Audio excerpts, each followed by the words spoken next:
اس کی روح سے ناشنا ہو جاتا ہے۔ تو وہ ایسا ہوتا ہے کہ مچھر چھانتے ہیں اور سموچے اونٹ نکل جاتے ہیں۔ سودی کاروبار تم بھی کرو ہم بھی کریں گے، نہ تم ہمیں چھیڑو نہ ہم تمہیں چھیڑیں گے، ساری بحث ہوگی رفع یدین پر ہے کہ نہیں ہے، اور نماز ہو گئی کہ نہیں ہو گئی، تراویح 8 ہے کہ 20 ہے، ساری بحث اس پر ہوگی۔ تو یہ جو تصورات ہیں نیکی کے پرورٹڈ، کہ جیسے اندھوں نے ایک ہاتھی کو دیکھ کر اندازہ کرنا چاہا وہ کیسا ہے، جس نے اس کے پیر کو ٹٹول لیا، اس نے کہا ستون کے مانند ہے، جس کا ہاتھ پڑ گیا اس کے کان پر، اس کا چھاج کی طرح ہے ہاتھی۔ تو مختلف جو ہے اڑائے کچھ ورق لالے نے، کچھ نرگس نے، کچھ گل نے، چمن میں ہر طرف بکھری ہوئی ہے داستاں میری۔ تو نیکی کا یہ تصور جو ہے تقسیم ہو گیا۔ یہ آیت قرآن مجید کی اس اعتبار سے عظیم ترین آیت ہے۔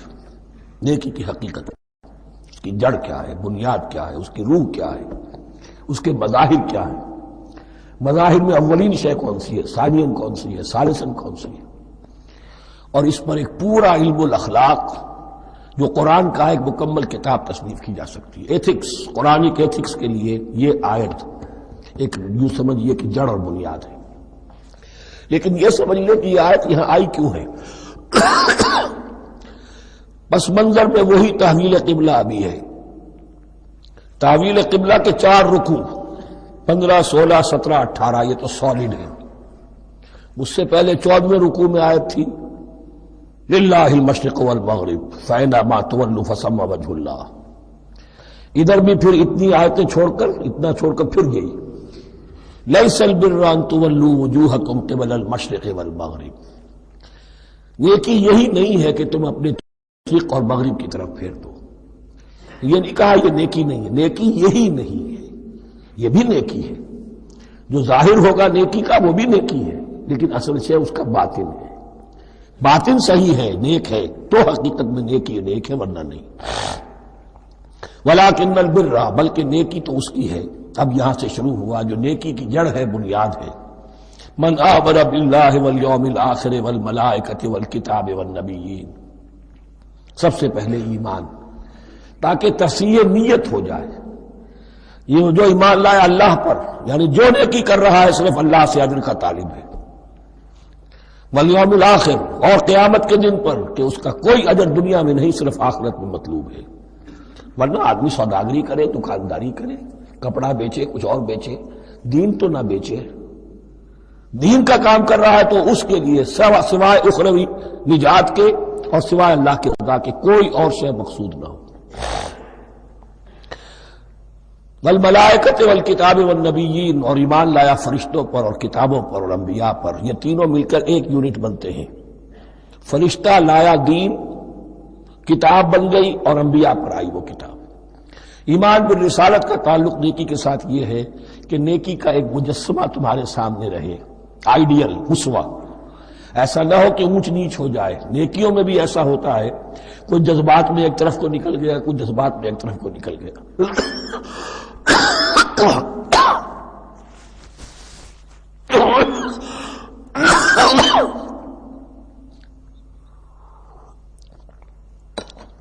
اس گمراہی سے بچنے کی ایک ہی شکل ہے کہ ایک مجسمہ مکمل، ایک اسوہ کاملہ سامنے ہو جس میں معتدل ہو تمام چیزیں، اور وہ ہمارے لیے اسوہ کاملہ محمد رسول اللہ کی شخصیت ہے۔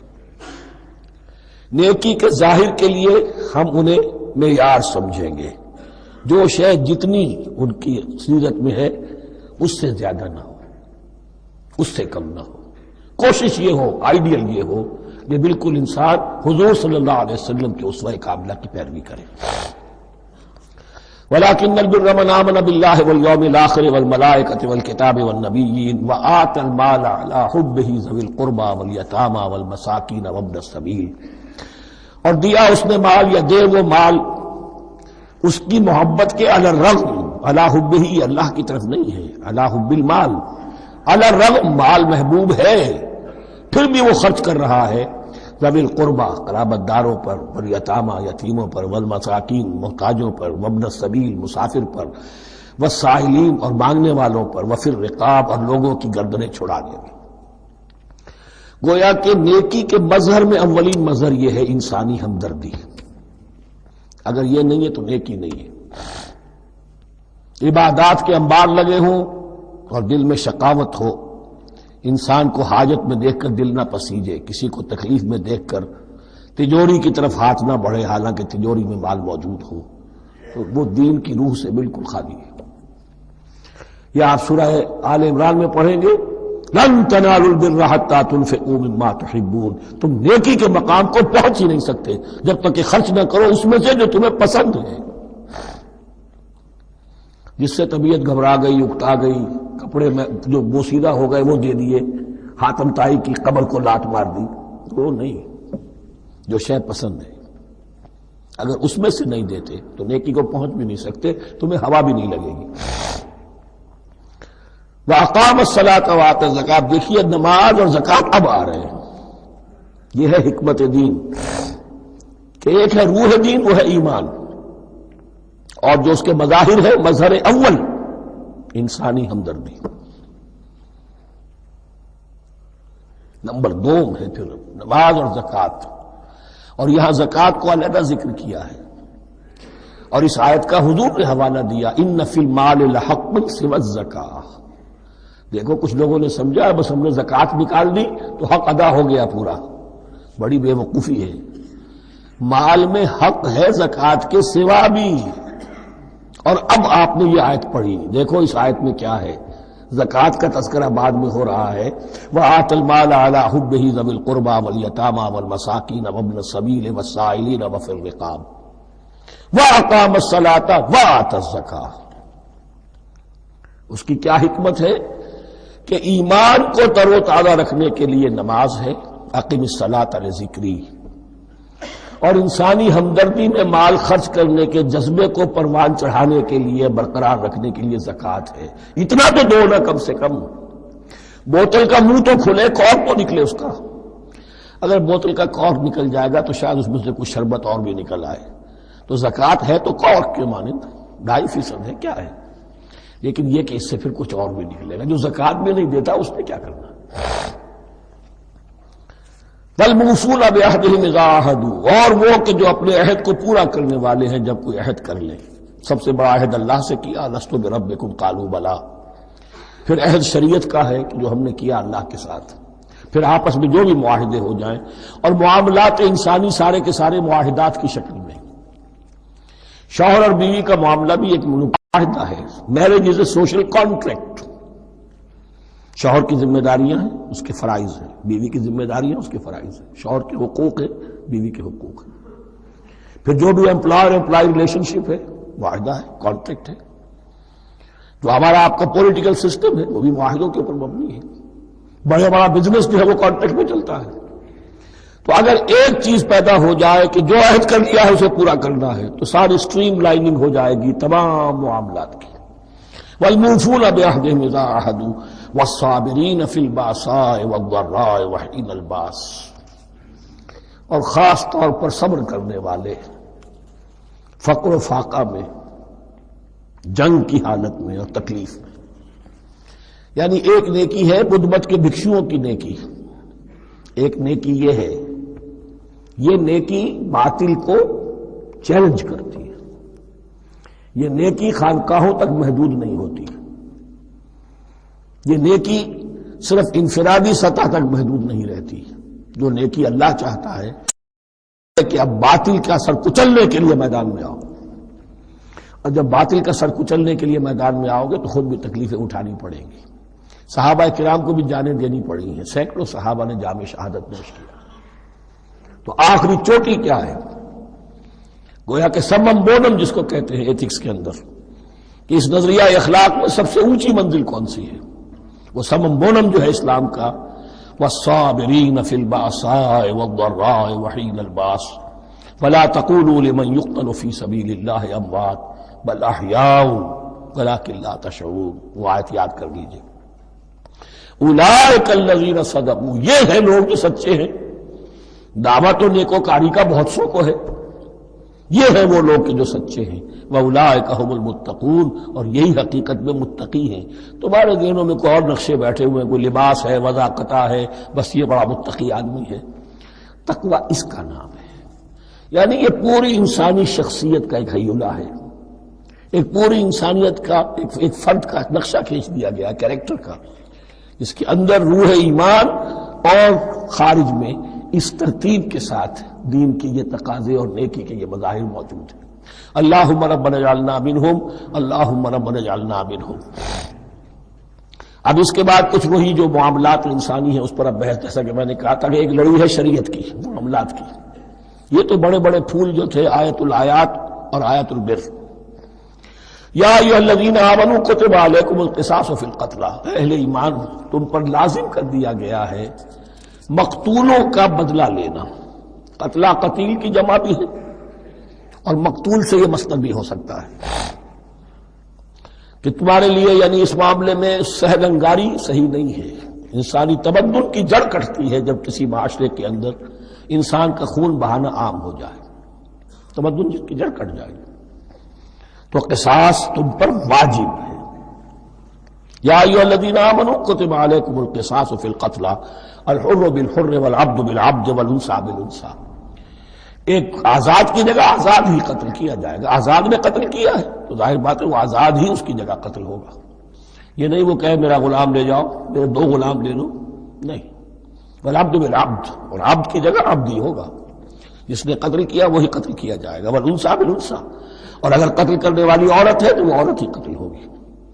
اس میں چونکہ وہاں بہت سے رواج مختلف تھے، بہت سے معیار بھی مختلف تھے۔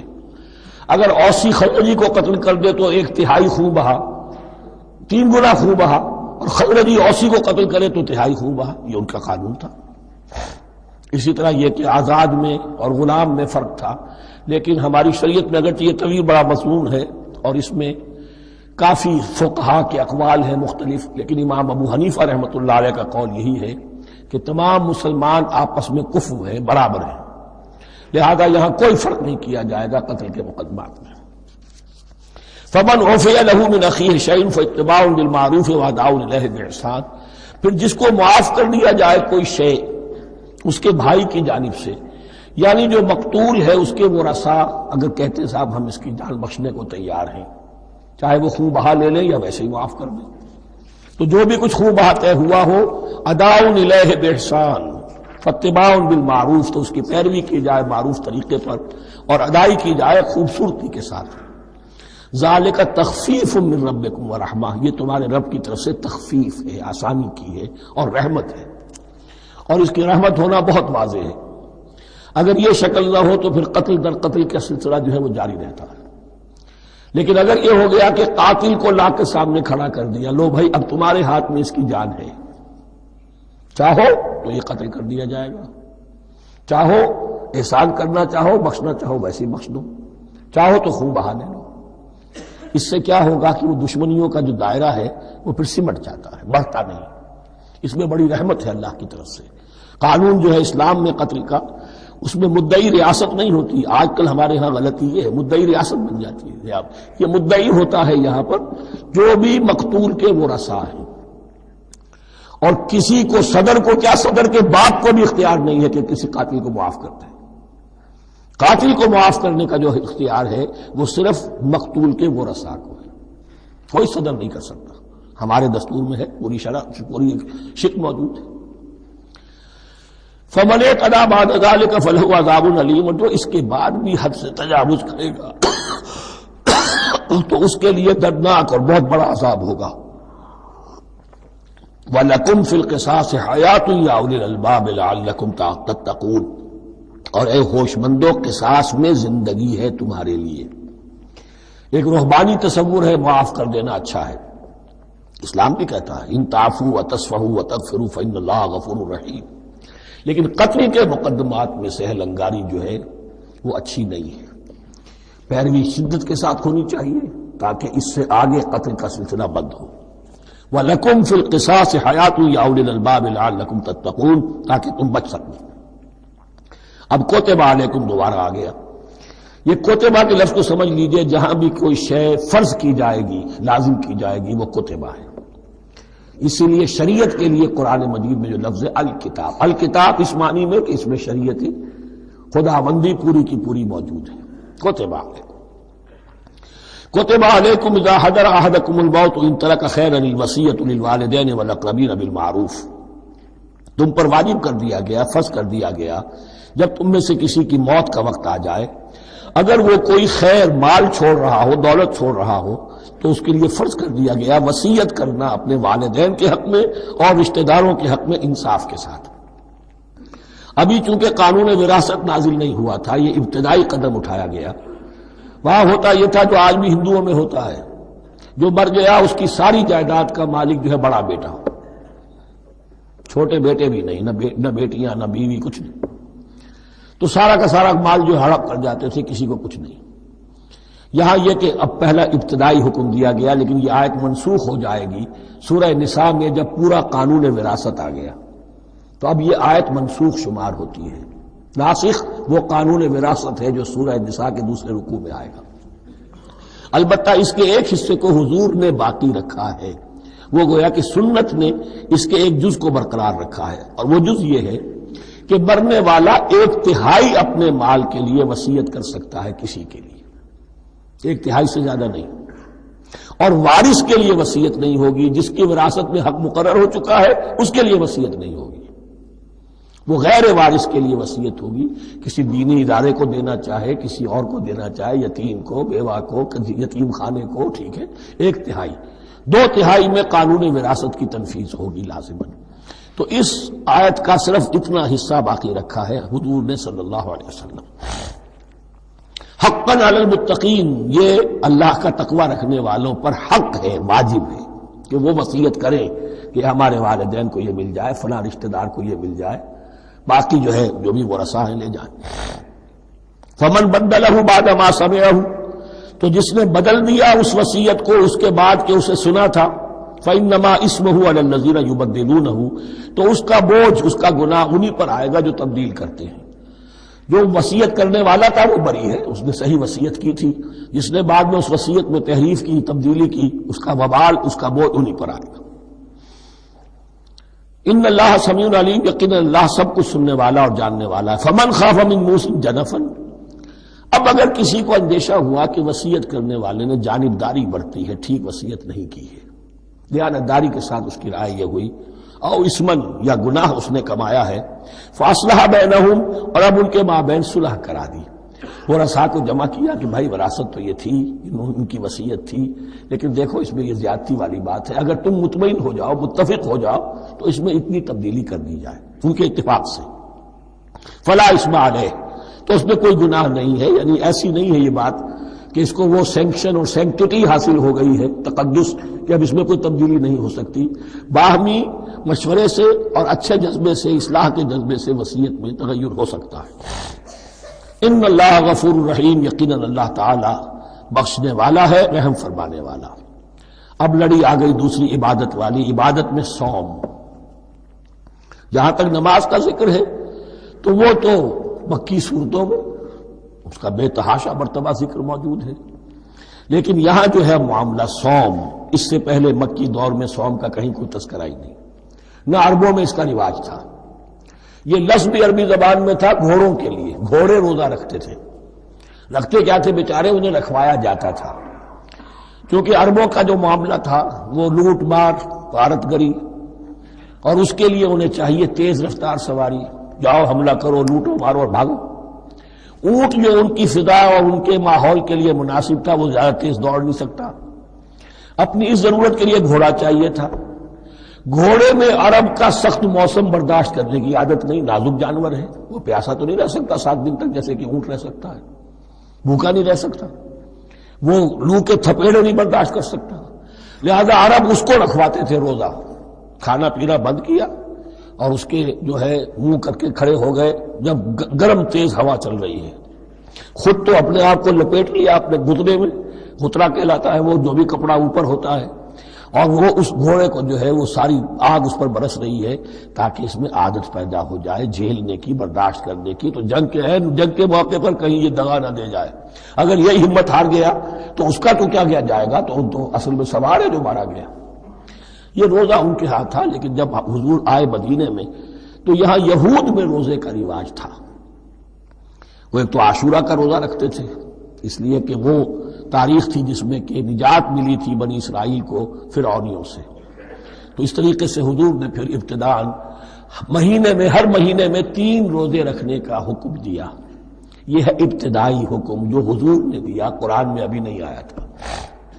جیسے تحویل قبلہ کے معاملے میں بھی قرآن نے کہا کہ ہم نے تمہیں اس قبلے پر رکھا تھا، لیکن اس کا کوئی حکم جو ہے قرآن میں جلی نہیں ہے۔ یہ ہو سکتا ہے کہ وہ حکم بھی حضور کو اللہ ہی نے دیا ہو، وحی خفی کے ذریعے سے۔ پہلے یہ کہ ہر مہینے میں 3 روزے۔ اب ظاہر بات ہے کہ مہینے جو ہے وہ سخت گرم بھی ہو سکتے ہیں۔ اب اگر 30 کے 30 روزے ایک ہی مہینے میں فرض کر دیے گئے ہوتے اور وہ ہوتے جون جولائی کے تو جان نکل جاتی۔ بہترین تدبیر یہ کی گئی ہر مہینے میں، اور یہ موسم سارے آ رہے ہیں اس میں۔ پھر کچھ عرصے کے بعد یہ رمضان کا روزہ فرض کیا گیا۔ پہلا جو روزہ تھا 3 دن کا، اس میں یہ بھی تھی اجازت کہ جو اگر مسافر نہیں ہے، بیمار بھی نہیں ہے، طاقت رکھتا ہے روزہ رکھنے کی، پھر بھی روزہ نہ رکھے تو اس کا فدیہ یہ ہے کہ 1 مسکین کو کھانا کھلائے۔ علی الاطلاق تھا یہ۔ جب رمضان کے روزے کی فرضیت ہو گئی تو اب یہ فدیہ نہیں ہے، البتہ حضور نے اس کو باقی رکھا ایسے شخص کے لیے جو بہت بوڑھا ہے، یا کوئی خاتون بہت بوڑھی ہے برداشت نہیں کر سکتی، یا کوئی بیمار ہے، کسی سخت ایسی بیماری میں ہے کہ روزہ اس کے لیے جان کے لیے ہلاکت کا اندیشہ ہو سکتا ہے، اس کے لیے فدیہ برقرار رکھا۔ عام طور پر صحت مند شخص جو مسافر بھی نہ ہو اس کے لیے یہ رعایت ختم ہو گئی۔ یہ ہے ان آیات کی تعبیر جس پر میں پہنچا ہوں، بہت پہلے پہنچ گیا تھا، لیکن چونکہ اکثر مفسرین نے یہ بات نہیں لکھی ہے تو میں جھجکتا رہا، لیکن بعد میں مجھے معلوم ہوا کہ مولانا انور شاہ کاشمیری رحمۃ اللہ علیہ کی رائے یہی ہے، تو مجھے اعتماد ہو گیا۔ اور پھر مجھے اس کا ذکر جو ہے یہ تفسیر کبیر میں امام راضی کے ہاں بھی مل گیا کہ متقدمین کے ہاں یہ رائے موجود تھی کہ پہلی 2 آیتیں جو ہیں اس روزے سے متعلق یہ رمضان کے روزے سے متعلق نہیں ہیں، بلکہ وہ 3 ہر مہینے کی 13، 14 اور 15 ایام 20 کے روزے حضور نے بعد بھی رکھے ہیں نفلاً، لیکن شروع میں یہ 3 روزے رکھنے کا حکم دیا گیا تھا۔ پہلی 2 آیتیں اس 6 آیتوں پر مشتمل رکوع، اور یہ ایک عجیب مقام ہے۔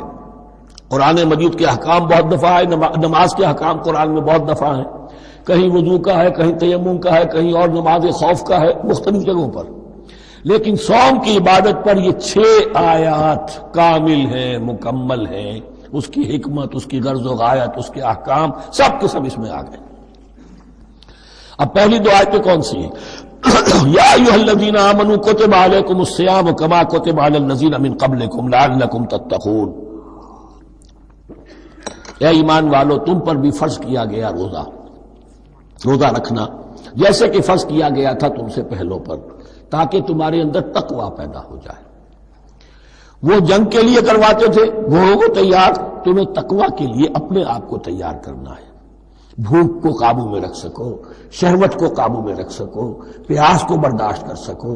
اللہ کی راہ میں جنگ کے لیے تمہیں نکلنا ہوگا، اس میں بھوک بھی آئے گی، پیاس بھی آئے گی، اپنے آپ کو تیار کرو جہاد کے لیے۔ اور یہ بات واضح ہو جائے گی، اگلے رکوع سے قتال کی بحث شروع ہو جائے گی۔ روزے کی یہ گفتگو ہو رہی ہے تمہیداً قتال کے لیے، جیسے گھوڑوں کو تیار کیا جاتا تھا، صوم رکھوایا جاتا تھا قتال کے لیے۔ ایام معدودات، گنتی کے چند دن ہیں، یہ گویا کہ ثبوت ہے اس کا کہ یہ 2-3 دن سے زیادہ، معدود جو ہے وہ عربی زبان میں 9 سے زیادہ نہیں ہو سکتا۔ معدودہ جب آئے گا، ایام معدودات، یہ جمع جو ہے جمع قلت کہلاتی ہے۔ معدودہ بڑی سے بڑی رقم ہو سکتی ہے، لیکن معدودات جمع قلت ہے۔ گنتی کے چند روز ہے۔ فمن کان منکم مریضا، ان میں بھی یہ رعایت ہے کہ جو تم میں سے بیمار ہو، او علی سفر، یا سفر پر ہو، فعدۃ من ایام اخر، تو وہ تعداد پوری کر لے دوسرے دنوں میں۔ وعلی الذین یطیقونہ، اور جو اس کی طاقت رکھتے ہوں، فدیۃ طعام مسکین، وہ فدیہ دے 1 مسکین کا کھانا کھلانا۔ ان آیات کی تفسیر میں جیسا کہ میں نے عرض کیا مفسرین کے بہت سے اقوال ہیں، اب میں اس کی بحث میں نہیں جا سکتا، جو میں نے اپنے مطالعے کے بعد رائے قائم کی ہے میں صرف وہی بیان کر رہا ہوں کہ اس وقت، اور یہ امام راضی کے الفاظ ہیں کہ یہ فرضیت الگ تعیین نہیں تھی بلکہ الگ تخییر تھی۔ فرض تو ہے روزہ، لیکن اس کا بدل بھی دیا جا رہا ہے، اگر تم نہیں رکھنا چاہتے تو تم ایک مسکین کو کھانا کھلا دو۔ تو گویا کہ تدریجاً انہیں لانا تھا، کیونکہ اس بات کے وہ پہلے سے عادی نہیں تھے۔ فمن تطوع خیرا فهو خیر اللہ، اور جو اپنی جی سے اپنی مرضی سے خیر کرنا چاہے تو اس کے لیے خیر ہے، روزہ بھی رکھے اور مسکین کو کھانا بھی کھلائے، دونوں کام کرے، تو اس میں کوئی رکاوٹ تو نہیں، اس کے لیے بہتر ہوگا۔ وَأَن تَصُومُوا، اور دیکھو اگر روزہ رکھو، خیر لکم ان کنتم تعلمون، یہ تمہارے لیے بہتر ہے اگر تم جانو۔ اب یہاں بھی ایک طرح کی رعایت کا انداز ہے۔ یہ دو آیتیں ہیں میرے نزدیک وہ پہلا حکم جو دیا گیا اور جو تھا اصل میں جس کے تحت کہ حضور صلی اللہ علیہ وسلم نے، میں شاید مغالطے میں ہی کہہ بیٹھا ہوں کہ قرآن مجید میں نہیں آیا، حضور نے خود کیا ہے، ان آیات سے در حقیقت حضور نے ہر مہینے میں 3 دن کے روزے، جو یا تو یہ کہ ان آیتوں کے بعد اور یا یہ کہ حضور نے اپنے طور پر کر دیے تھے، ان آیات نے اس کی توثیق کر دی۔ اب آ رہی ہیں 2 آیتیں جو خاص رمضان کے روزے سے متعلق ہیں، حکمت اور غرض و غایت۔ پھر ایک آیت طویل آئے گی احکام، اور پھر ایک آیت آئے گی لٹمس ٹیسٹ۔ یہ 6 آیتیں۔ شہر رمضان الذی انزل فیہ القرآن، رمضان کا مہینہ وہ ہے جس میں قرآن نازل کیا گیا۔ ھدی للناس وبینات من الھدی والفرقان، لوگوں کے لیے ہدایت، اور ہدایت کی بھی روشن بینات باتیں، والفرقان، اور حق و باطل میں فرق کر دینے والی چیز۔ فمن شہد منکم الشہر، تو جو کوئی بھی پائے اس مہینے کو، یا جو شخص بھی مقیم ہو اس مہینے میں، مسافر نہ ہو، فلیصم، اس پر لازم ہے کہ روزہ رکھے۔ اب وہ وجوب علی التخییر ختم ہو گیا، اب وجوب علی التعیین، اب یہ لازم ہے، یہ رکھنا ہے۔ ایک رعایت باقی رکھی، ومن کان مریضا او علی سفر فعدۃ من ایام اخر، جو بیمار ہے یا یہ کہ سفر پر ہے وہ تعداد پوری کر لے دوسرے دنوں۔ یرید اللہ بکم اليسر ولا یرید بکم العسر، اللہ تمہارے ساتھ آسانی چاہتا ہے، سختی نہیں چاہتا۔ یہ لوگ اپنے اوپر سختیاں جھیلتے ہیں، شدید جو ہے سفر کے اندر بھی روزہ رکھے ہوئے، حالانکہ یہاں اجازت دی ہوئی ہے۔ یہ بلکہ حضور نے ایک مرتبہ ایک سفر میں کافی سرزنش کی، کچھ ایک جہاد اور قتال پہ نکلے تھے، لیکن کچھ لوگوں نے اس سفر میں بھی روزہ رکھ لیا۔ نتیجہ یہ ہوا کہ سفر کے بعد جہاں منزل میں اب جا کر خیمے لگانے تھے وہ نڈھال ہو کر گر گئے، جن لوگوں کا روزہ نہیں تھا انہوں نے پھر وہ خیمے لگائے، منزل کا کام کیا۔ تو حضور نے فرمایا کہ لیس من البر الصیام فی السفر، روزے رمضان اس میں سفر میں روزہ رکھنا کوئی نیکی کا کام نہیں ہے۔ لیکن ہمارا تصور اور ہے، 105 بخار چڑھا ہوا ہے، روزہ نہیں چھوڑوں گا میں، روزہ تو میں نے رکھا ہوا، یا روزہ تو میں نہیں چھوڑوں گا۔ حالانکہ جہاں رعایت اللہ کی ہے اس رعایت سے فائدہ نہ اٹھانا ایک طرح کا کفران نعمت ہے۔ وَلِتُكْمِلُوا الْعِدَّةَ، لیکن تمہیں عدت اور تعداد اب پوری کرنی ہوگی۔ وہ جو تھی ایک رعایت کہ فدیہ دے کر فارغ ہو جاؤ، وہ نہیں ہے۔ وَلِتُكَبِّرُوا اللَّهَ عَلَىٰ مَا هَدَاكُمْ، اور تاکہ تم تکبیر کرو اللہ کی اس پر کہ جو اس نے ہدایت تمہیں عطا فرمائی۔ وَلَعَلَّكُمْ تَشْكُرُونَ، اور تاکہ تم شکر کر سکو اس نعمت عظمیٰ کا جو قرآن حکیم کی شکل میں تمہیں دی گئی۔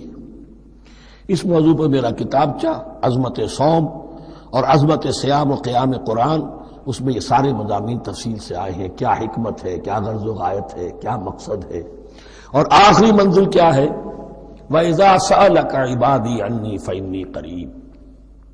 مطلوب تو یہ ہے کہ تمہارا جو یہ جسم حیوانی ہے یہ کچھ کمزور پڑے، روح ربانی جو تم میں پھونکی گئی ہے اسے تقویت حاصل ہو۔ جن میں روزہ رکھو، اس حیوانی وجود کو ذرا کمزور کرو، دباؤ اس کے تقاضوں کو، رات کو کھڑے ہو جاؤ، اللہ کا کلام سنو اور پڑھو، تاکہ تمہاری روح کی آبیاری ہو، اس پر حیات، آب حیات کا ترشح ہو۔ نتیجہ کیا نکلے گا؟ تمہارے اپنے اندر سے ایک پیاس ابھرے گی، وَإِذَا سَأَلَكَ عِبَادِي عَنِّي فَإِنِّي قَرِيبٌ، تقرب الی اللہ کا جذبہ پیدا ہوگا۔ تو اے نبی، جب میرے بندے، ایسے بندے آپ سے میرے بارے میں سوال کریں، ان کو بتا دیجئے میں قریب ہوں، دور نہیں ہوں۔ یہ حقوق انسانی کا میرے نزدیک دنیا میں سب سے بڑا میگنا کارٹا ہے۔ اللہ اور بندے کے درمیان کوئی فصل نہیں ہے، فصل اگر ہے تو تمہاری اپنی خباثت ہے۔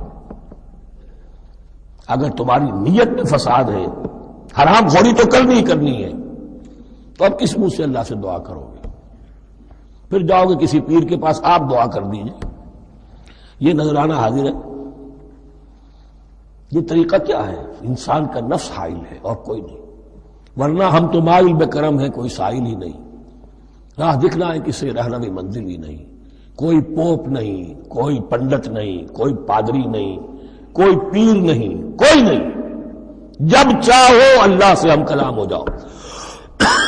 اس سے بڑا حق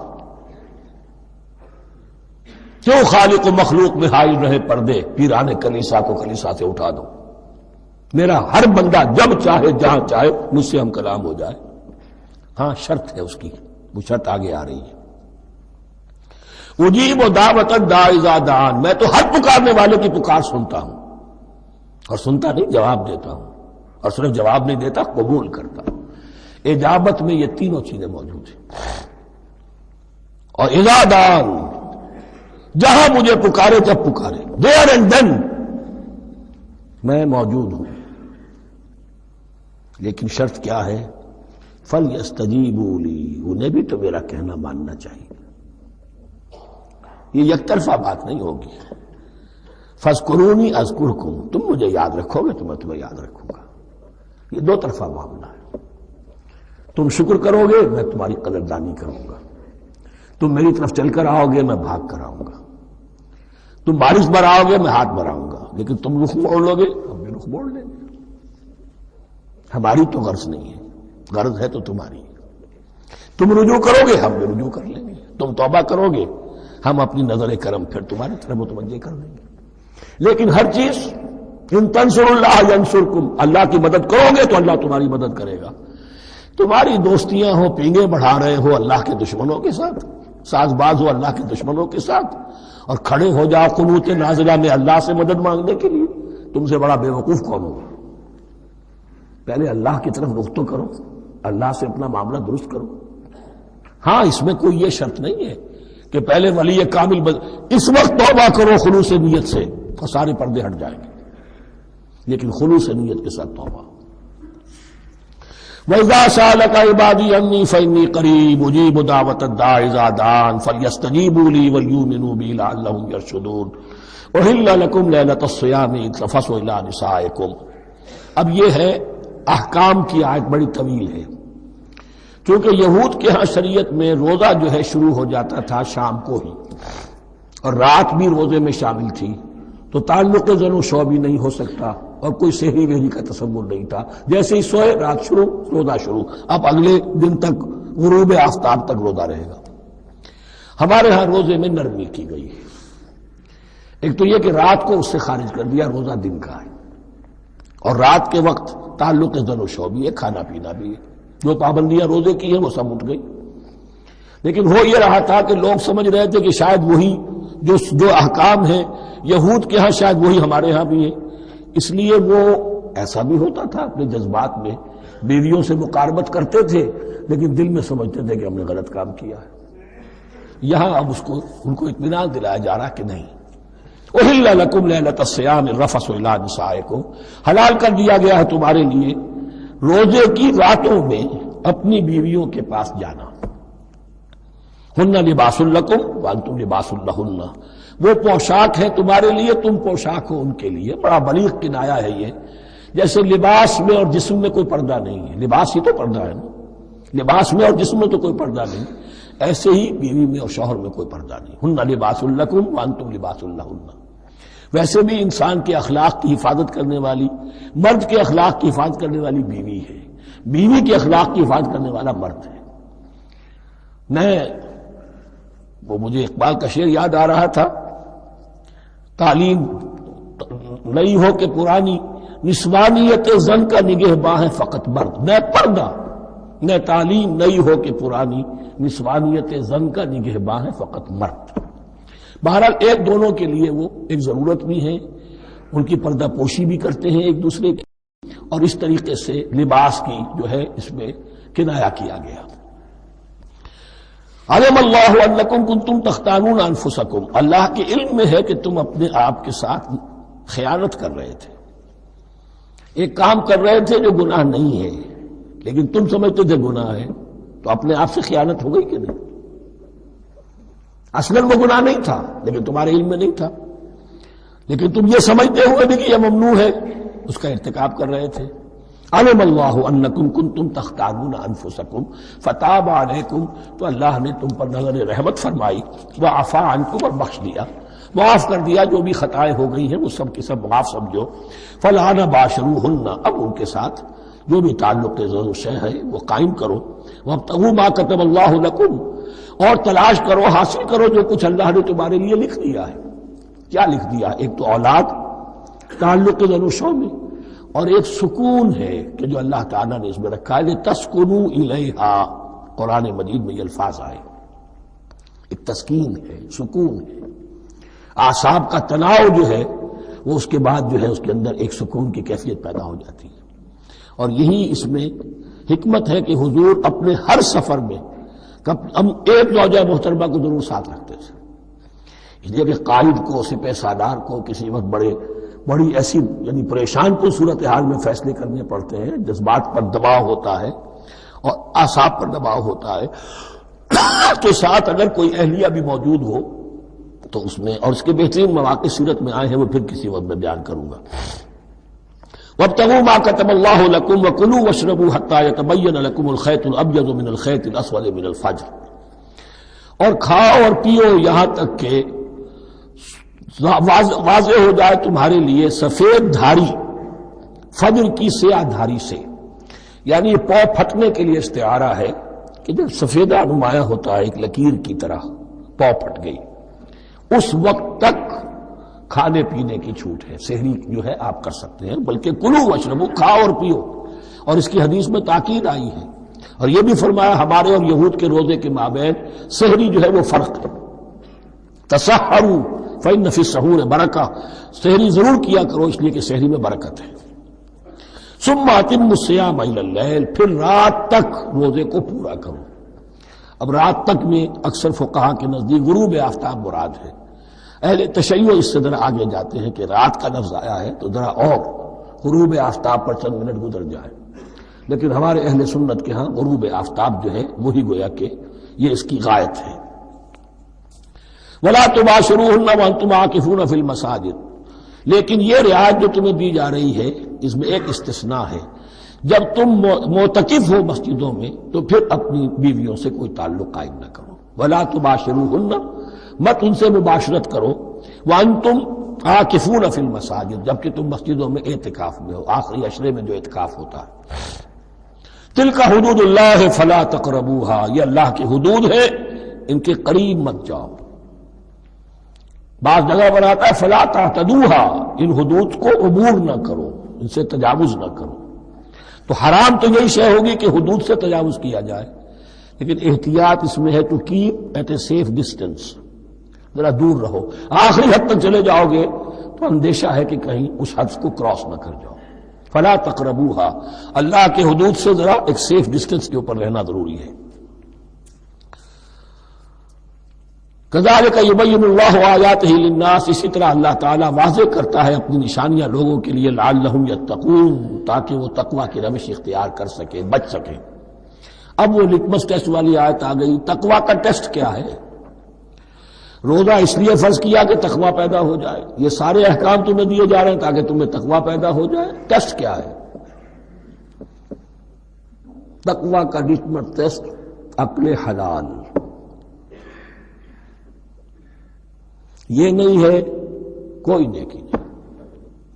وَلَا تَأْكُلُوا أَمْوَالَكُمْ بَيْنَكُمْ بِالْبَاطِلِ، اپنے مال آپس میں باطل طریقوں سے ہڑپ نہ کرو۔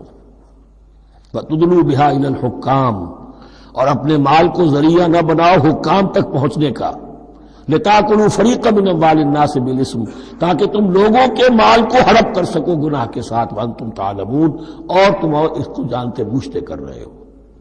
جو شخص اس معیار سے تو اس سے باز آ گیا وہ ہے متقی، یہ لسٹ پر ٹیسٹ ہے۔ ورنہ نمازوں کی تعداد، روزوں کی تعداد اور حرام کھانا تو تقویٰ نہیں۔ یہ میں حیران ہوتا ہوں کہ اب اس پر کبھی غور نہیں کیا ہے لوگوں نے کہ یہ آیت کہاں سے آ گئی درمیان میں.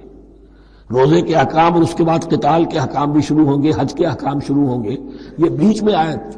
واقعہ یہ ہے کہ جیسے روزے کی حکمت کا نقطہ عروج کیا ہے، وَإِذَا سَأَلَكَ عِبَادِي عَنِّي فَإِنِّي قَرِيبٌ، روح انسانی میں ایک طلب پیدا ہو جائے تقرب اللہ کی. اسی طرح احکام صوم میں جو کلائمیکس ہے وہ یہ ہے، وَلَا تَأْكُلُوا أَمْوَالَكُمْ بَيْنَكُمْ بِالْبَاطِلِ وَتُدْلُوا بِهَا إِلَى الْحُكَّامِ لِتَأْكُلُوا فَرِيقًا مِّنْ أَمْوَالِ النَّاسِ بِالْإِثْمِ وَأَنْتُمْ تَعْلَمُونَ يَسْأَلُونَكَ عَنِ الْأَهِلَّةِ، اے نبی آپ سے پوچھ رہے ہیں چاند کی گھٹتی بڑھتی صورتوں کے بارے میں.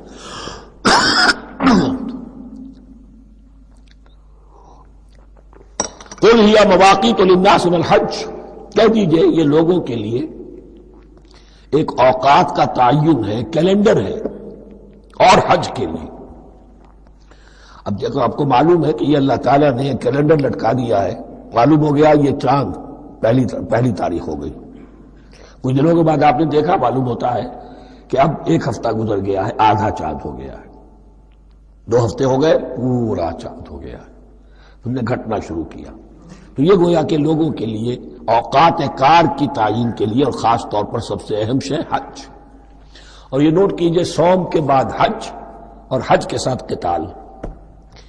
حج وہ عبادت ہے جو ایک خاص جگہ پر ہو سکتی ہے. نماز ہر جگہ ہو سکتی ہے، روزہ ہر جگہ ہو سکتا ہے، عبادت اور ہر جگہ ہو سکتی ہے، اور زکوٰۃ ہر جگہ دی جا سکتی. حج تو وہی ہوگا.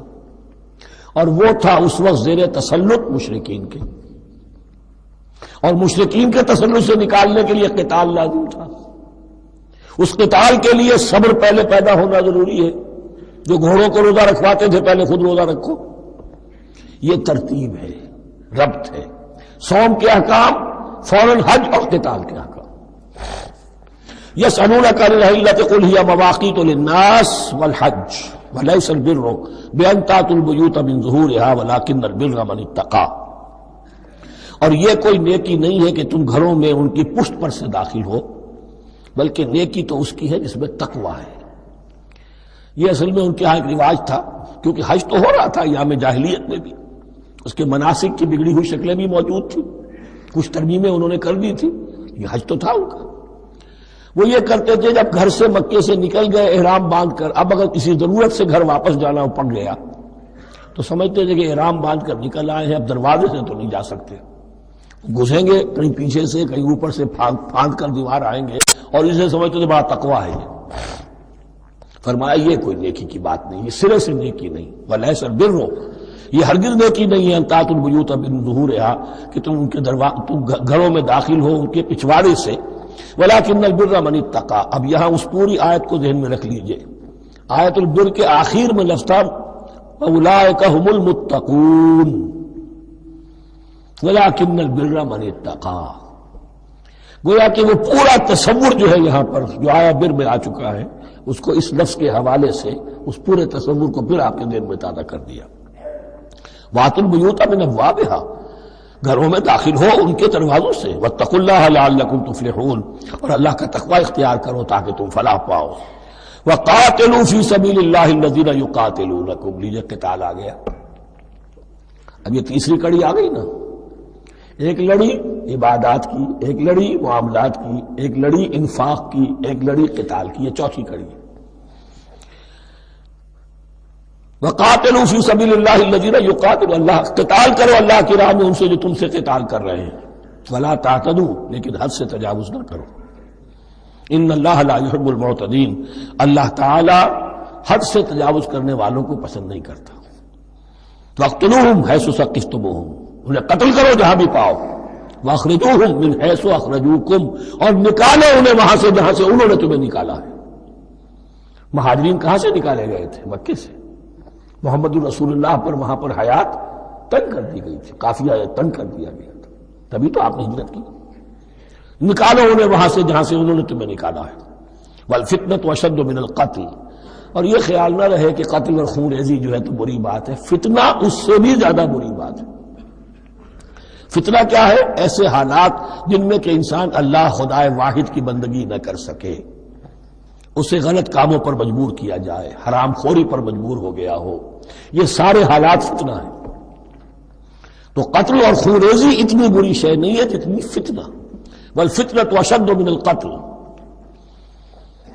ولا تقاتلوهم عند المسجد الحرام حتى يقاتلوكم فيه، ہاں مسجد حرام وہ چونکہ اسے تو امن کی جگہ بنا دیا گیا ہے، ان سے جنگ مت کرو مسجد حرام کے پاس جو بھی حرم کا علاقہ ہے، حتیٰ یقاتلوکم، یہاں تک کہ وہ خود تم سے قتال کریں اس میں، فإن قاتلوکم، پھر اگر وہ تم سے قتال کرتے جنگ کرتے ہیں، فاقتلوہم، تو قتل کرو انہیں، کذالک جزاء الکافرین، یہی بدلہ ہے کافروں کا۔ فإن انتہوا، پھر اگر وہ باز آ جائیں، فلا عدوان الا علی الظالمین، تو کوئی زیادتی جائز نہیں ہے مگر ظالموں پر۔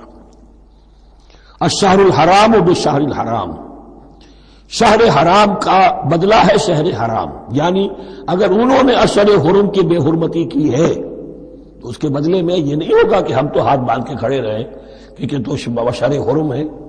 ایک ہے حرم زمین، ایک ہے اشہر حرم، 4 مہینے، 3 حج کے لیے ان کے ہاں تھے اور 1 عمرے کے لیے۔ یہ 4 مہینے تھے کہ ان کے دوران ان کے ہاں یہ طے تھا کوئی خونریزی، کوئی جنگ نہیں ہوگی، اپنے باپ کے قاتل کو بھی پالیں گے تو اس میں قتل نہیں کریں گے۔ تو ایک مقام ہے حرم، اس میں جنگ حرام، اور ایک وہ مہینے ہیں ان میں جنگ حرام۔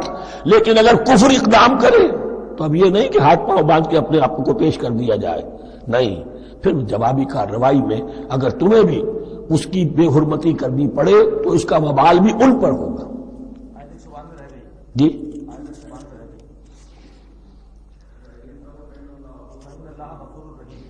وَفَإِنِ انتَهَوْا فَإِنَّ اللَّهَ غَفُورٌ رَحِيمٌ، اگر وہ بعد آ جائے تو اللہ غفور اور رحیم ہے۔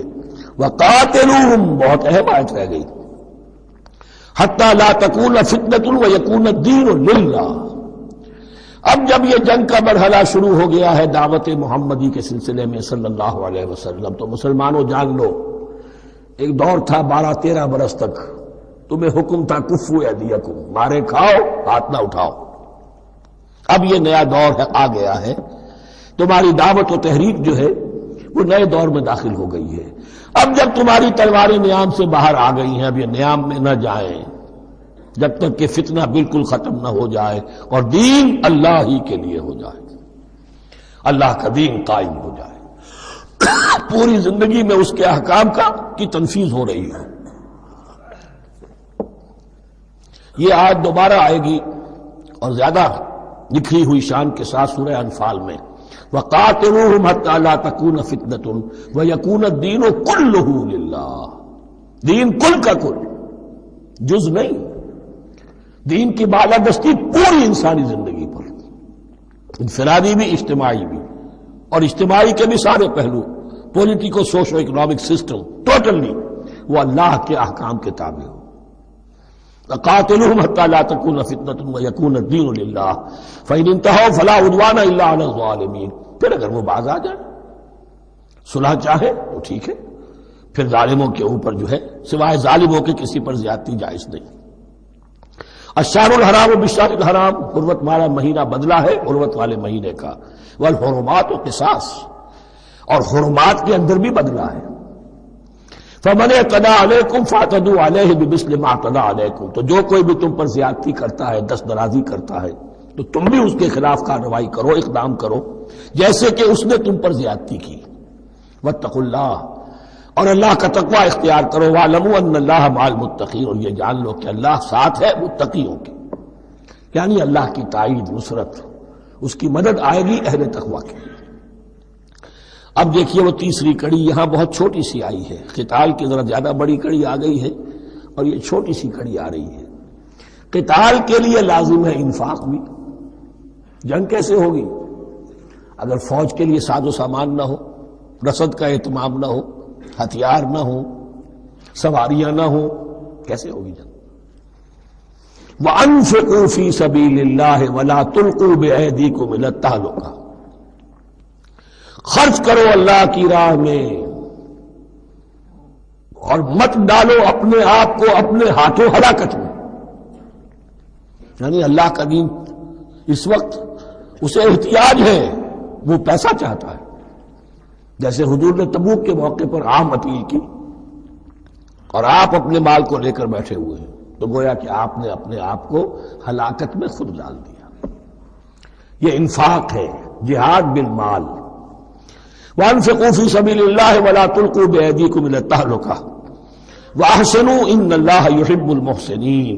اور احسان کی روش اختیار کرو، دین کے اندر بھی خوبصورتی پیدا کرو، دین میں بہتر سے بہتر مقام حاصل کرنے کی کوشش کرو. ہمارا معاملہ کیا، دنیا میں آگے سے آگے اور دین میں پیچھے سے پیچھے. دین میں یہ دیکھیں گے اس سے کم پر گزارا ہو سکتا ہو، کوئی اور شے ہو کہ جس میں اس سے کم سے بھی بات پوری ہو جائے، دین میں یہ ہوگا. اور دنیا میں آگے سے آگے ہے جستجو کہ خوب سے ہے خوب تر کہاں. تو اگر یہ جستجو دنیا میں ہے، اس سے بڑھ کر دین میں ہونی چاہیے. فاستبقوا الخیرات، نیکیوں میں ایک دوسرے پر بازی لے جانے کی کوشش کرو.